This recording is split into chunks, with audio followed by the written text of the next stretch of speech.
Assalamualaikum warahmatullahi wabarakatuh. Alhamdulillah, wassalatu wassalamu ala Rasulillah wa ala alihi wa sahbihi wa man tabi'ahum bi ihsanin ila yaumiddin amma ba'du. Alhamdulillah, ma'asyiral ikhwa wal akhwat fiddin rahimakumullah, kaum muslimin, para pemerhati Roja TV dan Radio Roja dimanapun antum berada. Kita bersyukur kepada Allah Subhanahu wa Ta'ala di pagi hari yang berbahagia ini kita dipertemukan kembali dalam majelis ilmu yang mulia dalam pembahasan tema yang sangat bermanfaat tentang keutamaan, kemuliaan menuntut ilmu dari kitab Miftahu Daris Sa'adah, buah karya dari Al-Imam Syamsuddin Abu Abdillah Ibnu Qayyim al-Jauziyah rahimahullah ta'ala di pembahasan Al-Ilmu Fadluhu wa Syarafuhu, ilmu, keutamaan, dan kemuliaannya. Ya, saat ini kita masih melanjutkan pembahasan dari segi-segi keutamaan dan kemuliaan ilmu. Segi-segi keutamaan dan kemuliaan ilmu. Sekarang kita sudah sampai di Al-Wajhut Tasi' wa Tis'un. Segi yang ke-99. Segi yang ke-99. Al-imanu thamratuhul ilmu. Iman itu buahnya adalah ilmu. Iman itu buahnya adalah ilmu. Ibnu Qayyim rahimahullah ta'ala di sini menukilkan qala ba'dus salaf. Salah seorang ulama salaf berkata, al-imanu uryanun wa libasuhu taqwa wa zinatuhul haya'u wa thamratuhul ilmu. Iman itu uryan, tidak berpakaian, yakni telanjang, ya. Maka pakaiannya adalah takwa. Pakaian iman adalah takwa. Wa zinatuhul haya. Perhiasan iman adalah al-haya, rasa malu. Malu melakukan perbuatan yang buruk. Malu ketika melanggar hak-hak Allah Subhanahu wa ta'ala. Juga hak manusia yang ditetapkan di dalam syariat. Itu adalah perhiasan iman. Wa thamratuhul ilmu, dan buah dari iman adalah ilmu. Maka ini menunjukkan keutamaan dan kemuliaan ilmu, karena iman yang benar mesti akan melahirkan ilmu yang bermanfaat bagi pemiliknya. Oleh karena itu, ini juga jelas merupakan motivasi yang besar untuk menuntut ilmu, karena ternyata ini merupakan konsekuensi iman yang benar. Iman yang benar akan membuahkan ilmu. Jadi iman itu ibaratnya tidak memiliki pakaian, maka pakaiannya adalah takwa. Sudah kita sebutkan beberapa kali di dalam ayat Al-Quran, Allah Subhanahu wa ta'ala memperumpamakan pakaian takwa itu adalah pakaian yang benar-benar bisa menutupi keburukan di hati manusia. Allah Subhanahu wa ta'ala berfirman, a'udzubillahi minasyaitonirrajim, ya bani adama qad anzalna 'alaikum libasan yuwari sawatikum warisha wa libasut taqwa dzalika khair. Wahai manusia, sungguh telah kami turunkan kepadamu pakaian untuk menutupi auratmu dan untuk menjadi perhiasan bagi dirimu. Dan pakaian takwa, ya ini pakaian bagi hati kita, pakaian bagi iman kita. Itulah yang lebih baik. Maka pakaian iman adalah takwa. Kemudian perhiasan iman adalah rasa malu. Dan buah daripada iman adalah ilmu, yakni ilmu yang bermanfaat. Oleh karena itu, para penuntut ilmu, ini merupakan kabar gembira bahwa antum menuntut ilmu, ini merupakan konsekuensi dari iman yang benar yang ada di hati kita. Makanya kita harus bersyukur kepada Allah Subhanahu wa ta'ala atas nikmat ilmu ini, menjaganya dengan sebaik-baiknya. Juga kita memohon kepada Allah Subhanahu wa ta'ala agar dijadikan ilmu ini bermanfaat untuk menguatkan iman kita, memperbaiki akhlak kita, dan membenarkan ibadah kita kepada Allah Subhanahu wa ta'ala. Nah, Baik, al-wajhul mi'ah, sekarang segi yang ke-100. Keutamaan yang berikutnya, ya sudah kita ketahui dalam beberapa pertemuan ini kita baca keutamaan-keutamaan yang ringkas dengan nukilan beberapa pernyataan dari para ulama salaf. Al-wajhul mi'ah, segi yang ke-100. Al-ulama'u humun nas. Orang-orang yang berilmu mereka inilah manusia yang sesungguhnya. Karena orang yang tidak berilmu, di dalam Al-Quran diperumpamakan seperti apa? Seperti binatang ternak. Ulaika kal an'ami balhum adhal. Mereka itu seperti binatang ternak, bahkan mereka lebih tersesat lagi. Itu karena mereka tidak memanfaatkan hati, pendengaran, dan penglihatan untuk diisi dengan ilmu, maka yang pantas untuk dikatakan sebagai manusia hanyalah orang yang mengisi hidupnya dengan ilmu, petunjuk Allah Subhanahu wa taala dan petunjuk Rasulnya sallallahu alaihi wasallam. Kita lihat. Qaul Ibnu Mubarak wa qad su'ila manin nas. Ada pernyataan yang dinukilkan di sini dari Imam Abdullah Ibnu Mubarak Al-Marwazi. Beliau adalah imam dari kalangan tabi'ut tabi'in yang terkenal, salah satu yang disebut-sebut sebagai Amirul Mukminin fil Hadis. Ya, pimpinannya kaum mukminin dalam masalah hadis Rasulullah sallallahu alaihi wasallam. Ini imam besar, ahli zuhud, ahli ibadah, ahli sedekah dan kebaikan-kebaikan yang lain. Beliau pernah ditanya, siapakah manusia yang sesungguhnya? Qala, maka beliau menjawab, al-ulama. Manusia yang sesungguhnya adalah orang yang berilmu. Karena ilmu yang membedakan manusia dengan hewan. Ilmu yang meninggikan derajat manusia. Jadi inilah manusia yang sesungguhnya. Manina, siapakah manusia yang sesungguhnya? Qala, beliau mengatakan, al-ulama, orang-orang yang berilmu. Qila, ada lagi yang bertanya, famanil muluk? Maka siapakah para raja itu? Siapakah yang pantas menjadi raja? Qala az-zuhad, orang-orang yang zuhud dalam kehidupan di dunia. Karena mereka berarti akan memimpin bukan karena ambisi mencari harta atau mencari kedudukan duniawi. Insya Allah mereka akan memimpin dengan ketakwaan kepada Allah Subhanahu wa taala. Qila, bertanya lagi, ada lagi yang bertanya, wamanis siflah, siapakah orang yang paling rendah, yang paling hina? Siapakah orang rendahan itu? Qala alladzi ya'kulu bidinihi, orang yang makan dengan agamanya. Yakni menjadikan agama untuk mendapatkan harta, mendapatkan makanan, mendapatkan kepentingan dunia. Na'udzubillah min dzalik. Ya, ini orang yang menjadikan urusan dunia sebagai tujuannya sampai mengorbankan agamanya, waliyadzubillah. Ini adalah orang-orang yang rendahan. Oleh karena itulah, ma'asyiral ikhwah wal akhwat fiddin rahimakumullah, di kalangan para ulama salaf, ya, kalau kita baca biografi mereka, kita ketahui mereka menjadikan keutamaan dan kemuliaan itu karena urusan agama. Ini pun sudah kita lewati beberapa segi-segi atau dalil-dalil yang menyebutkan keutamaan ini. Ya, sebagaimana kisah yang disebutkan di dalam hadis sahih riwayat Imam Muslim, ketika Umar ibn al-Khattab radhiyallahu taala anhu menyebutkan sabda Rasulullah sallallahu alaihi wasallam. Rasulullah SAW bersabda, innallaha yarfa'u bihadzal kitabi aqwaman wa yadha'u bihi akharin.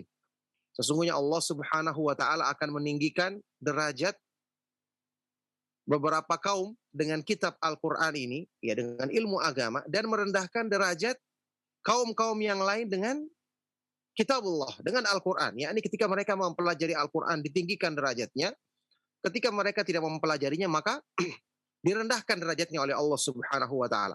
Ini kisahnya ketika Umar ibn al-Khattab radhiyallahu taala anhu bertanya kepada salah seorang gubernurnya ketika dia meninggalkan kotanya, siapa yang dijadikan pemimpin untuk menggantikannya sementara?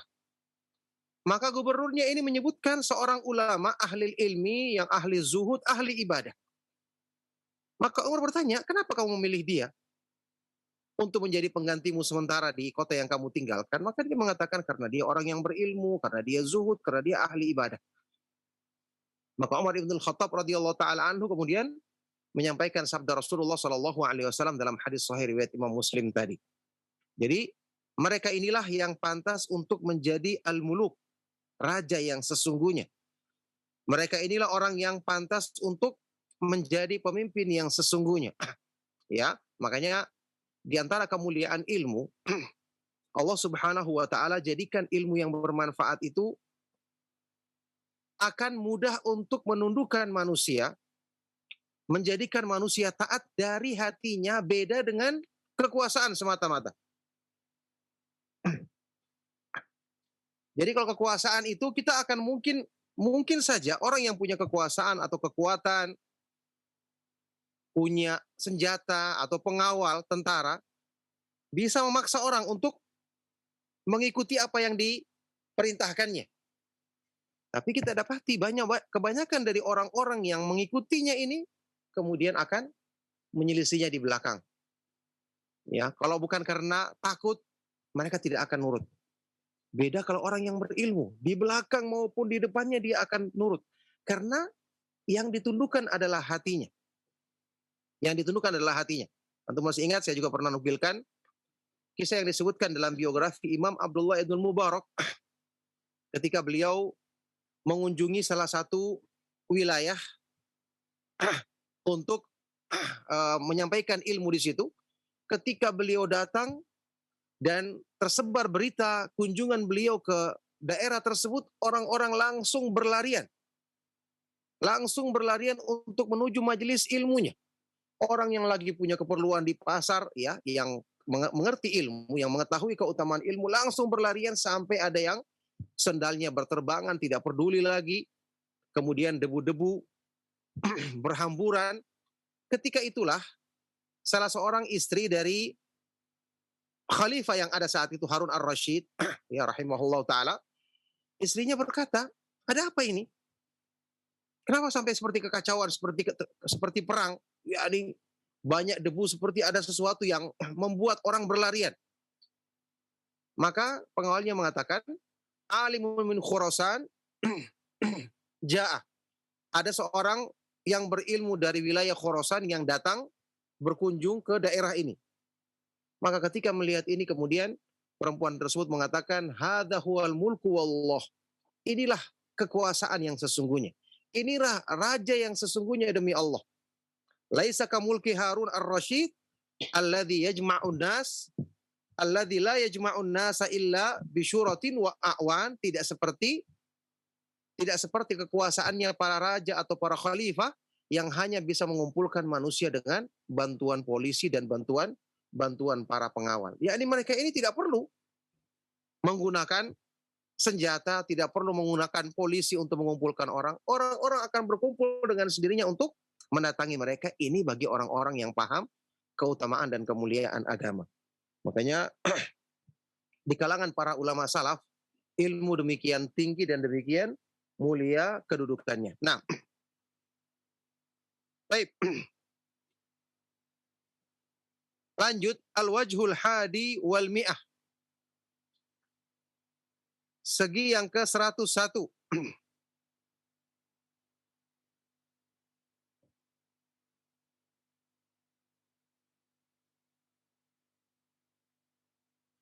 Al-ilmu huwa afdalul hudud. Ilmu adalah bagian yang paling utama. Pemberian Allah yang paling utama.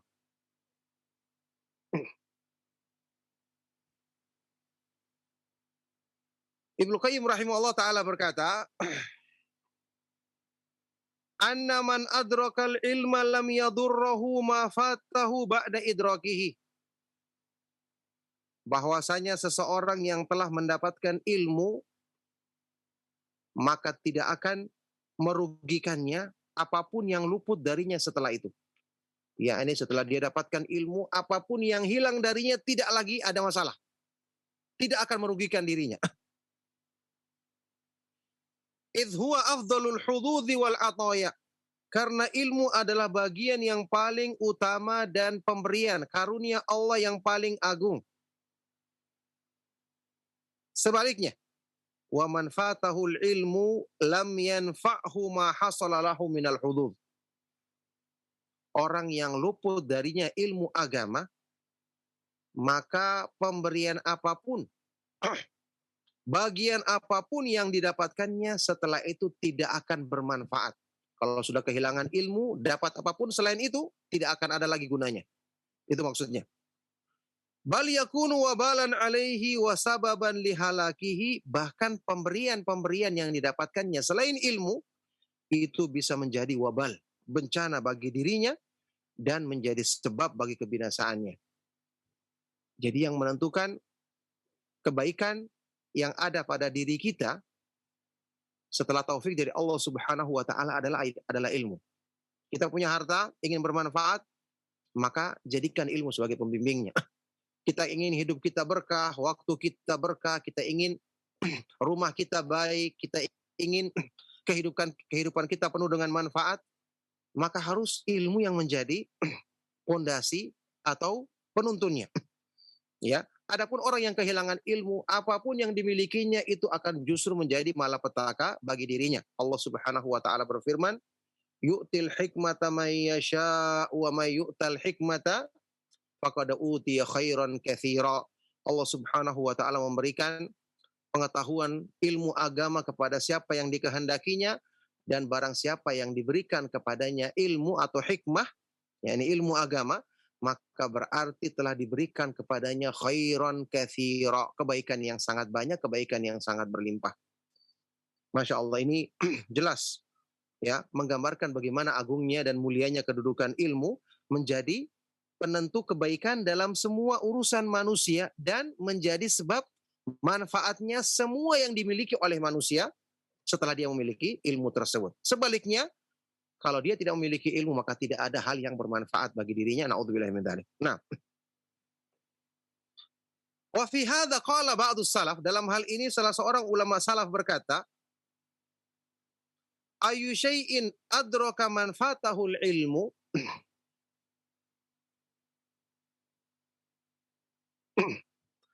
Salah seorang ulama salaf berkata, ayu syai'in adraka man fatahul ilmu. Apa yang bisa didapatkan oleh orang yang telah luput darinya ilmu? Apa yang bisa bermanfaat, berguna bagi orang yang telah hilang darinya ilmu? Yang tidak ada. Hilang darinya ilmu tidak ada manfaat bagi dirinya. Wa ayyu syai'in fatahu man adrakal ilma. Sebaliknya, dan apakah yang luput dari orang yang telah mendapatkan ilmu? Jadi, ma'syiral tullabil ilmi, ini merupakan motivasi besar. Ketika Anda sudah dimudahkan untuk menuntut ilmu agama, urusan dunia akan tidak bermanfaat atau tidak memiliki nilai yang besar lagi. Dan apapun yang Anda miliki dari urusan dunia, insya Allah akan Allah Subhanahu wa taala jadikan sebagai sebab keberkahan dalam hidup. Oleh karena itu, seorang penuntut ilmu, seorang mukmin, orang yang beriman kepada Allah, yang punya kesempatan untuk menghadiri pengajian, mendengarkan ceramah-ceramah yang bermanfaat, mengisi hidupnya dengan sebab yang menguatkan imannya, memperbaiki ibadahnya, apalagi membenahi tauhidnya, membenarkan ittiba'nya kepada sunnah Rasulullah SAW, dia telah mendapatkan semua kebaikan dunia akhirat.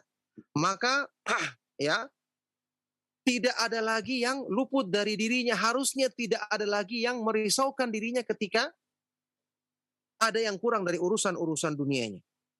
Ayu syai'in adraka man fatahul ilmu. Apakah yang didapatkan oleh orang yang luput darinya ilmu, dan apakah yang luput dari orang yang telah meraih ilmu?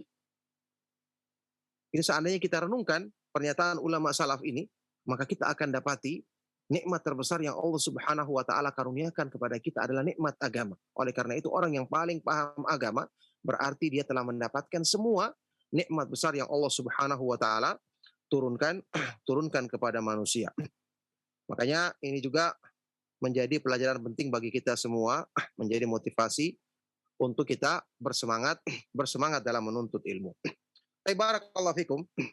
Ma'asyiral ikhwah wal akhwat fid din rahimakumullah, para pemerhati radio Roja Roja TV dan juga para pendengar setia Roja Kendari dimanapun antum bisa menyimak siaran kami. Inilah beberapa segi keutamaan dan kemuliaan ilmu yang bisa saya sampaikan di kesempatan pagi hari yang berbahagia ini, untuk kita berikan kesempatan bagi antum yang ingin menanyakan hal-hal yang perlu dipertanyakan. Semoga apa yang kita bahas dan kita kaji bermanfaat dan menjadi sebab kebaikan bagi kita semua. Mohon maaf atas segala yang salah dan kurang. Sallallahu wasallam wa barak ala nabiyina Muhammad wa ala alihi wa sahbihi wa man tabi'ahum bi ihsan ila yaumiddin walhamdulillahi rabbil alamin. Silakan kalau ada pertanyaan. Nah Ustaz, jazakallah khairan, barakallahu fiik Ustaz atas materi yang telah disampaikan di kesempatan pagi hari ini. Dan kepada Anda semuanya para pendengar dan juga para pemerhati Roja dimanapun Anda berada, kami buka sesi interaktif saja bagi Anda yang bertanya, dan untuk Anda yang bertanya secara langsung, ya silakan. Oke. Pak, kita mau tanya nih Pak. Baik Pak, dengan siapa Bapak dan mohon maaf? Dengan Herianto di Pontianak, Kalimantan Barat. Ya, silakan Pak Haryanto. Ya, ini Pak, temanya nih Pak, permasalahannya Pak di luar tema nih Pak. Satu pertanyaan Pak mungkin. Ya, jadi Pak tentang ini Pak, tentang pernikahan Pak. Jadi adik saya ini berlangsung 3 tahun menikah. Jadi tiba-tiba ada permasalahan yang mereka sudah selesaikan. Jadi akhirnya mereka putuskan untuk berpisah. Baik, Bapak mohon maaf, Bapak mungkin bisa matikan terlebih dahulu salah televisinya Pak, agar tidak feedback ke studio kami sehingga berdengung. Baik Pak, jadi pertanyaannya nih Pak, apakah si suaminya ini dia sudah menghubungi orang tuanya si istri? Nah, jadi apakah suami ini harus menghadap mertuanya dulu untuk menyampaikan, atau hanya sebatas lewat via telepon saja Pak? Menyampaikan apa Pak? Mohon maaf Pak. Menyampaikan apa Pak? Menyampaikan apa Pak maksudnya Pak? Biar lebih jelas pertanyaannya. Ya, jadi maksudnya tuh Pak, suaminya ini sudah diskusi dengan istrinya. Istrinya ini adik saya Pak. Artinya adik ipar saya. Jadi sekarang ini mereka sudah diskusi dan sudah memutuskan untuk ya mungkin tidak ada kecocokan lagi.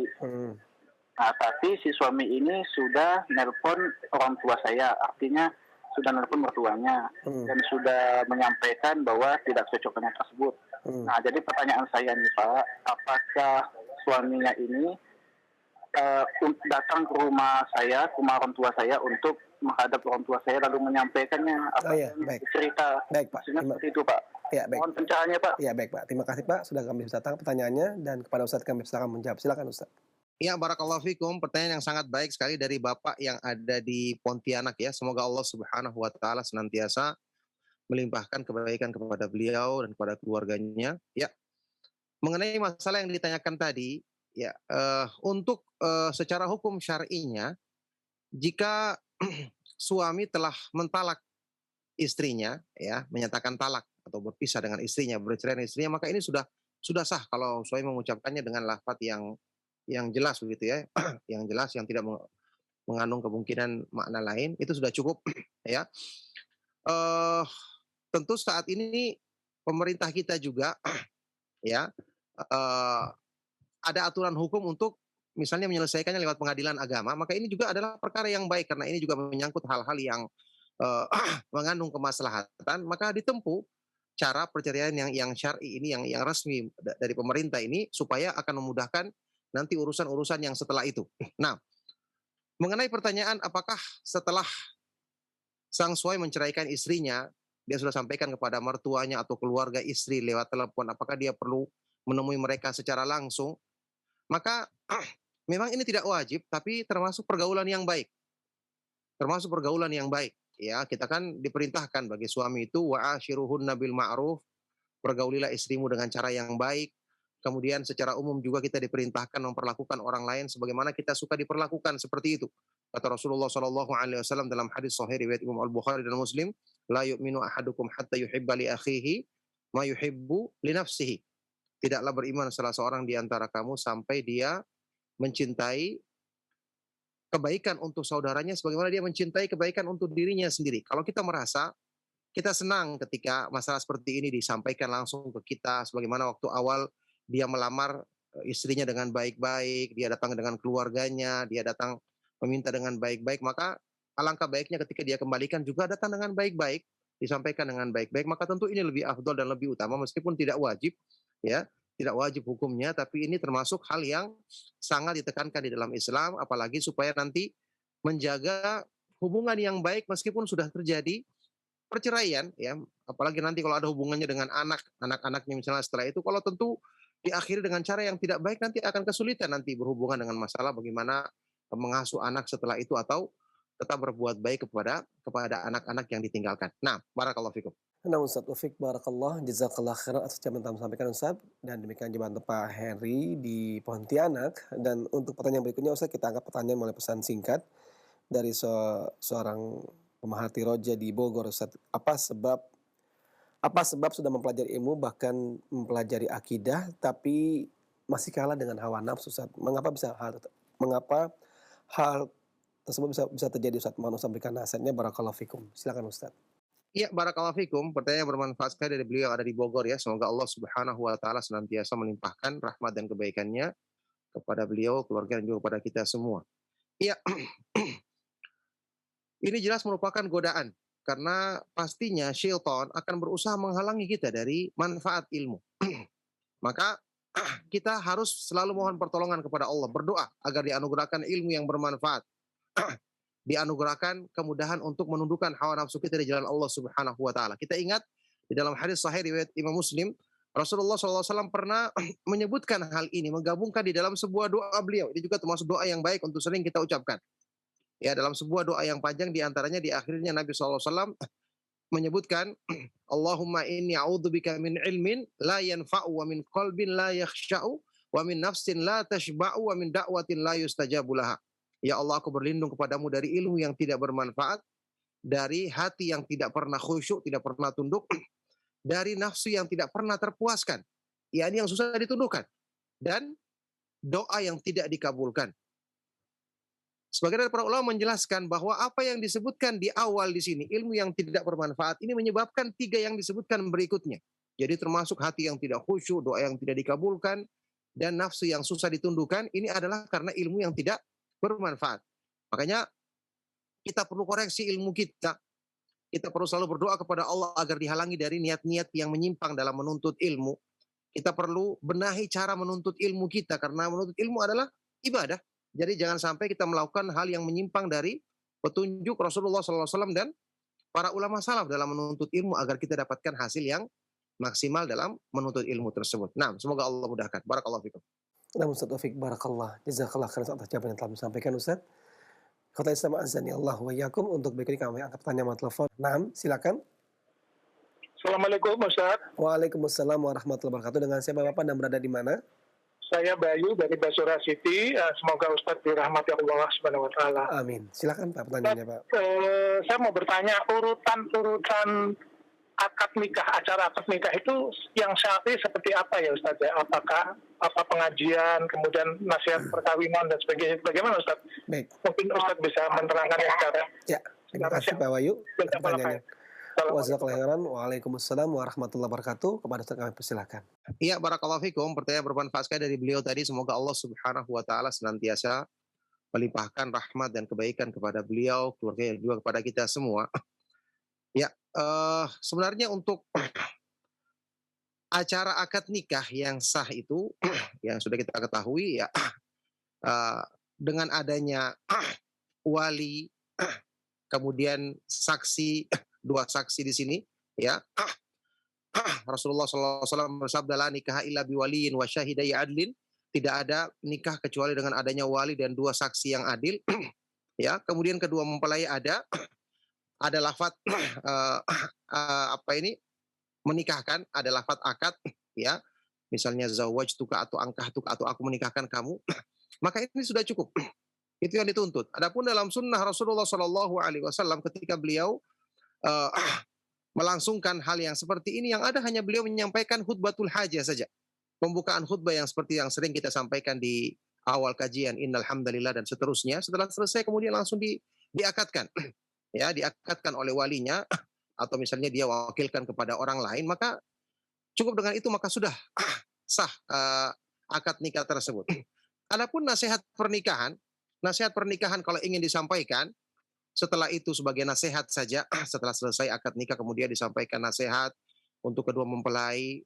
Maka ini sebagian dari para ulama mengatakan diperbolehkan karena sesuai dengan kondisinya, tapi ya tidak perlu panjang-panjang, sekedar nasihat saja bagi keduanya agar mereka bisa menjalankan pernikahan dengan sebaik-baiknya, tentu dengan memohon pertolongan kepada Allah Subhanahu wa taala. Nah, barakallahu fikum. Namun Ustaz Taufik, barakallah, jazakallah khairan atas jawaban yang antum sampaikan Ustaz. Khotai Islam azani Allah wa yakum. Kita angkat pertanyaan kembali melalui telepon. Halo, Assalamualaikum. Waalaikumsalam warahmatullahi wabarakatuh. Dengan siapa Ibu dan berada di mana? Dengan Ami di Indramayu. Ya, silakan Ibu. Ini masalah puasa nih Pak Ustadz, saya tanya. Mana yang lebih dulu bayar puasa?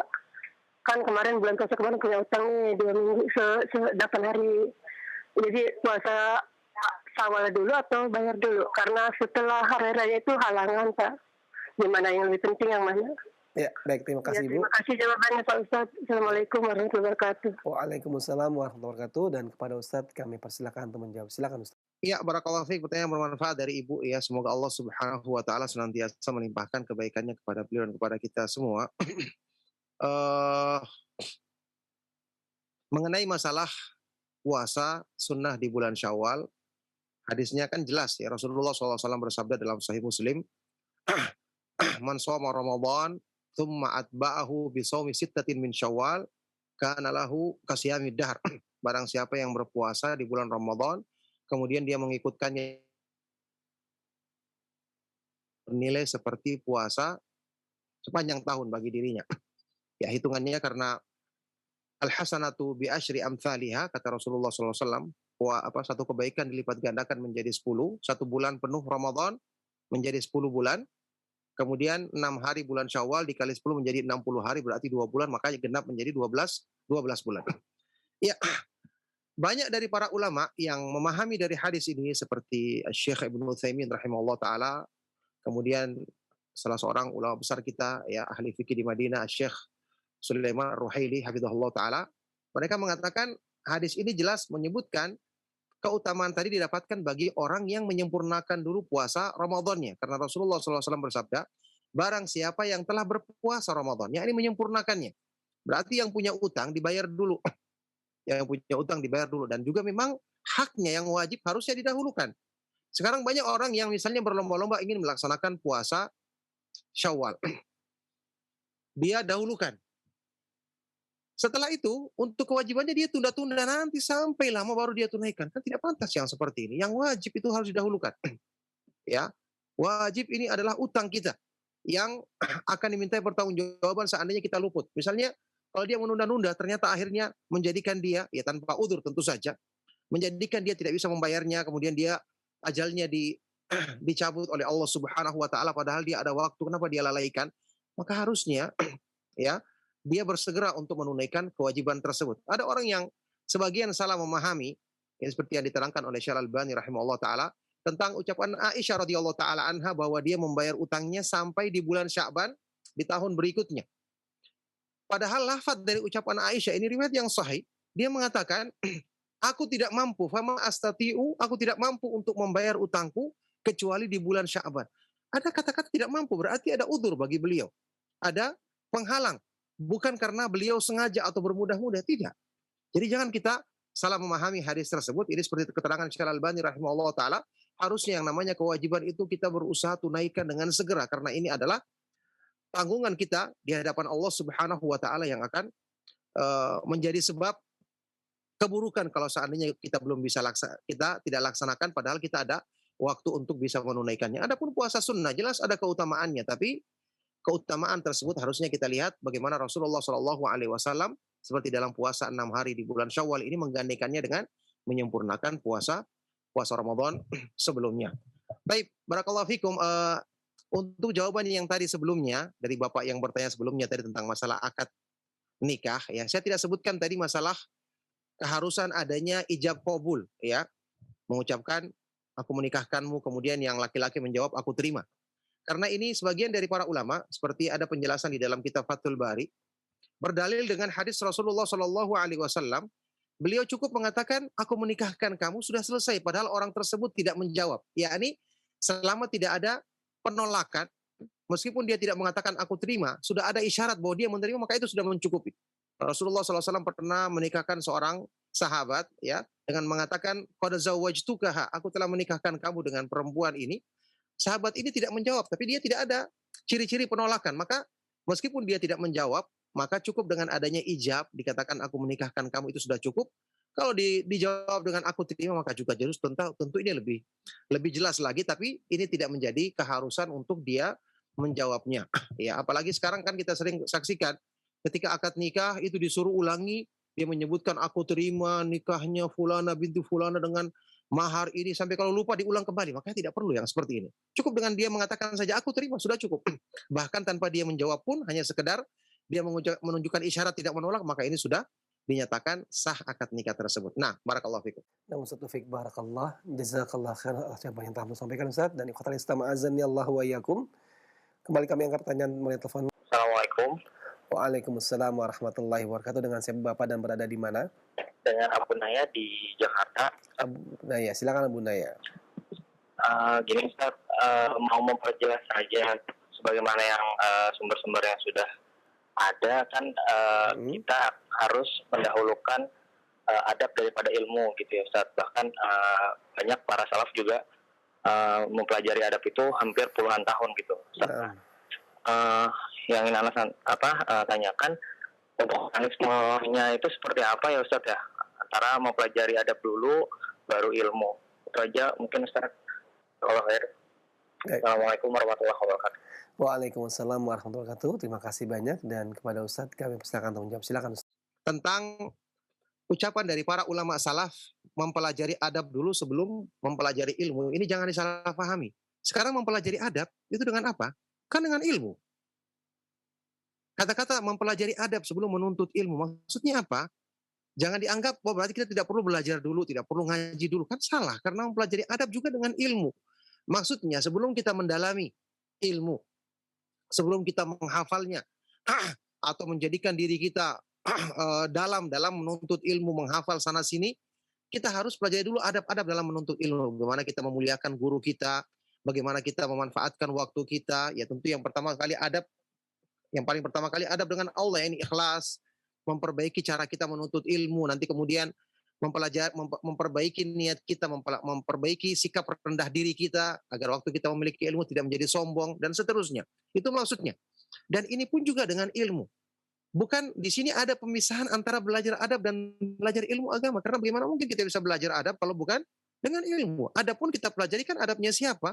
Tentu adabnya Rasulullah Shallallahu Alaihi Wasallam, adabnya para sahabat radhiyallahu taala anhum ajma'in, adabnya para ulama salaf sewaktu menuntut ilmu. Ini kita dapatkan di mana? Dari buku-buku para ulama. Jadi tidak ada pemisahan di sini antara belajar menuntut ilmu dengan belajar adab. Yang ada maksudnya di sini adalah sebelum kita memperdalam ilmu atau mengkajinya dengan tekun atau dengan rutin, hendaknya kita pelajari adab-adabnya, kita pelajari adab yang paling utama adalah ikhlas, memperbaiki cara menuntut ilmu, mempelajari cara kita memperlakukan guru kita, apalagi orang tua kita, memperlakukan teman-teman kita dalam menuntut ilmu. Itu yang harusnya kita perhatikan terlebih dahulu sebagaimana yang dituntunkan oleh para ulama salaf dalam masalah ini. Nah, barakallahu fikum. Wafik barakallah, jazakallah khairan atas jawaban yang Anda sampaikan Ustaz. Dan pertanyaan terakhir tadi menutup perjumpaan kita Ustaz di kesempatan pagi hari ini. Sebelum kita akhiri, kami persilakan kepada Ustaz menyampaikan ikhtitam. Silakan Ustaz. Ya, barakallahu fikum. Semoga apa yang tadi kita bahas dan kita kaji tentang keutamaan dan kemuliaan ilmu bisa menjadi motivasi kebaikan bagi kita semua. Insya Allah segi-segi keutamaan ilmu kita akan bahas lagi di kesempatan berikutnya dengan izin Allah Subhanahu wa taala. Kami cukupkan, mohon maaf jika ada yang salah dan kurang. Sallallahu wasallam wa barak ala nabiyina Muhammad wa ala alihi wa sahbihi wa man tabi'ahum bi ihsan ila yaumiddin walhamdulillahi rabbil alamin. Subhanakallahumma wa bihamdika asyhadu an la ilaha illa anta astaghfiruka wa atubu ilaik. Wassalamualaikum warahmatullahi wabarakatuh.